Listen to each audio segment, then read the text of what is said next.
সুপ্রিয় দর্শক, এদিকে লক্ষ্য করুন। দর্শক, আপনি কি টমেটো চাষ করছেন, গাছ থেকে প্রচুর ফলন পেতে চান? তাহলে এটি গাছে দিন। চলুন জেনে নেওয়া যাক।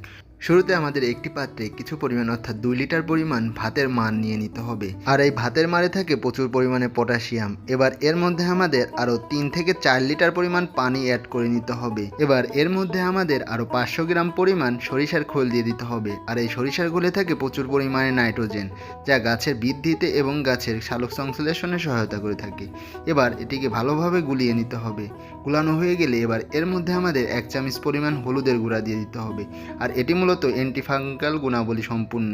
আর এতে করে গাছে ভাতের মাড় দিলে যে ফাঙ্গাসের আক্রমণ হয় তা প্রতিরোধ করে থাকে। এবার এটিকে ভালোভাবে গুলিয়ে নিতে হবে। গুলানো হয়ে গেলে এবার এই দ্রবণটি সপ্তাহে একবার প্রত্যেকটি গাছের গোড়ায় দিতে হবে। আর এটি গাছে দিলে গাছ অতি দ্রুত বৃদ্ধি পাবে এবং গাছে অতি দ্রুত ফুল আসতে শুরু করবে এবং গাছ থেকে অতি দ্রুত ফলন পাওয়া যাবে। ধন্যবাদ সবাইকে।